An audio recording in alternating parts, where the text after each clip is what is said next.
Hi, this is Tim of the 1916 Company. Welcome and thanks for logging on. If you love this watch, email me, Team Mosso at the1916company.com for purchase pricing and availability questions concerning this watch. Today we discuss what was effectively the 50th anniversary Rolex Sea-Dweller when it launched in 2017. This is the Oyster Perpetual Sea-Dweller 126600, sometimes known as the Modern Red Sea-Dweller, the SD4000, or the SD43. The timepiece is 43 millimeters in diameter, and it is rated to 4,000 feet depth. So 43 in diameter. It is 904L steel. More on that in a moment. You could see in profile, it is actually only 15.2 millimeters thick, which surprised me. Lug to lug, just the lugs, just the case. It's 50.3 millimeters. If we measure end link to end link, the total distance across the wrist is 53.5, and it has a nice broad and proportional 22 millimeter spacing in between the lugs. We're going to open up this clasp here, which is full of tricks, and I'll take off my glove just so you can see my wrist. I'll put it on afterwards, I promise. Taking a look at the watch on my 16 centimeter circumference wrist, now you have a good sense of the size. It's big, but it's not too big. I wouldn't necessarily wear this watch on a wrist smaller than mine, but the further away from my wrist you get, and the more of a sense of the scale of my arm and my hand you have, the more you realize that this actually fits pretty well. It's not as thick as I expected it to be, and it will fit underneath a lot of sleeves, including shirt sleeves. Taking a look down the barrel, you can see that the lugs are at the edge of my wrist, but not beyond. And then over the top always exaggerates the width of any watch, but still, the lugs are not beyond the edge of my wrist. It's a nicely weighted watch with the bracelet being substantial and the clasp helping to counterweight the watch. So if you want to wear it loose, it's not going to move around a whole lot. It's nicely weighted top to bottom. Taking a look at this is all 904L steel. I mentioned it before. Rolex calls it oyster steel. It's a high nickel content steel that's particularly resistant to corrosion. So for example, 316 steel, if you take it out in the sea or you sweat on it, you don't rinse it, it can corrode. Yes, 316 stainless steel can corrode. The 904L stuff does not need to be rinsed in order to avoid corrosion.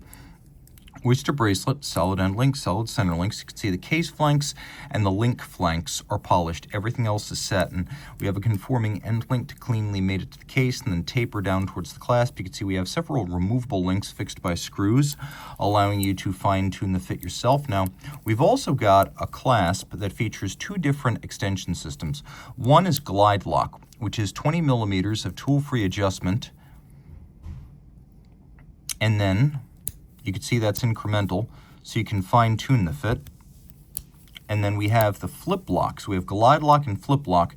And between the two of them, I would say we've got about 50 millimeters of full extension. So you've got your traditional all-or-nothing dive extension, and then something that can be used for dive suits, yes, but also for fine-tuning the fit. And that's quite handy if perhaps you're giving the watch as a gift. You can move it in and out and fine-tune the fit as long as you guess closely enough. Now we have this spring-loaded lift lock system with a beak and a hook. So these things latch together. That's actually the first lock. This shouldn't open at this point, but we have that second clamshell lock, so it's double locked, and a little kerf on the clasp so I can dig my nail in underneath the crown to open up the clasp. Yes, even with gloves. Taking a look at the case, it's a handsome and robust construction. What's fascinating is that through the years, the Sea-Dwellers have almost always had distinctive case backs that describe what the watch is and some of what you're getting for your premium money over a Submariner. Well, you are getting the original gas escape valve. Here it is right on the case back. And then there it is on the case flank. Now, when internal pressure exceeds external pressure by 2 to 3 bar, this will automatically deploy. And the idea is that if you are a saturation diver and you're diving for hours, days, or even weeks, you're going to do one big protracted decompression, and helium will actually build up in your watch during the dive. It needs to get out of the watch during the decompression, and so that's what that valve is for. The bezel is bidirectionally knurled, but you can see how even as I move back and forth, it is unidirectionally indexed. So you can just act in a ratcheting form. It's a 120 click bezel. And like I said, it's a bidirectional knurling, so you can't really see what direction it turns. But this is an ISO 6425 diver, which means, among other things, it needs to have a timing reference that cannot accidentally extend a dive. And so it can shorten your dive by turning in a counterclockwise direction. It cannot accidentally extend the dive. 120 clicks, a couple of other interesting things. You can see how it says 1,220 meters on the dial. Now, an ISO 6425 diver needs to be homologated with the ISO. So an example or examples of the watch need to be sent for certification. So they have to pass every single test detailed in the ISO regulation. However, every single watch, not homologation examples, not test samples, but literally every ISO 6425 certified watch needs to be tested to 125% of its dial rated depth. So that 4,000, it's more like 5,000, and it would have been tested at Rolex to 5,000 before it left. Other interesting features, well, the bezel pearl on a Rolex dive bezel is actually covered by sapphire for durability. And then we have Rolex's cerachrom ceramic bezel insert, and you can see that it's fully calibrated by day. We'll do a quick loom shot so you can see it at night. Hands as well as the indices are white golds. They won't tarnish or oxidize with time. And this uses Rolex's proprietary bright blue chromolite. So you have an easy timing reference by night. You can also see the seconds hand is loomed. Not every dive watch has that, but all Rolex dive watches do have it. And that's important because you need to know if your backup dive timer is working when you are deeply submerged or diving at night. Now, I like a dive bezel over a chronograph. I find it easier to read, more convenient, and it doesn't have the big downstream service costs of a chronograph. Quick note about these indices and numerals on the bezel. They're actually PVD platinum, so those too will not discolor with time. The cerachrom ceramic insert is very scratch resistant. We have the Cyclops eye magnifier over the date. And then we have a black lacquered dial with the white gold hands and indices. We got a couple of useful setting modes, one of which is the hacking seconds function that will stop the seconds, so you can set the watch to a reference time. There's also a quick set for the date, so you can rapidly cycle that. Some of the fonts have wonderful little serifs on them. Inside the case, Rolex manufactured caliber 3235 bidirectional automatic winding, 70-hour power reserve, 4 Hertz, 31 joules. It's got the quick set, it's got the hacking, it's got a full balance bridge and a free sprung balance for shock resistance, a niobium zirconium blue oxidized parachrom blue hairspring for anti-magnetism.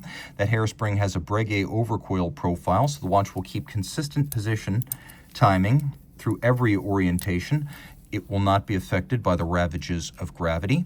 Of course, the watch also features COSC chronometer spec compliance, but then the bare chronometer qualified movement is cased up by Rolex and certified to run no worse than -2 plus 2 seconds per 24 hours. That is the superlative chronometer standard, and remember, it applies to the fully assembled watch. Now, the 3235 generation of Rolex's automatic uses a ball bearing for the rotor rather than the old jeweled staff, so while it's still bidirectional winding and still very quiet and smooth, it's now a little bit more shock resistant than in the 3035 and 3135 generations, and I believe the movement is 28.5 millimeters in diameter, and it's 70-hour power reserve once again. If you love this watch, reach out to Team Mosso at the1916company.com for purchase and pricing details.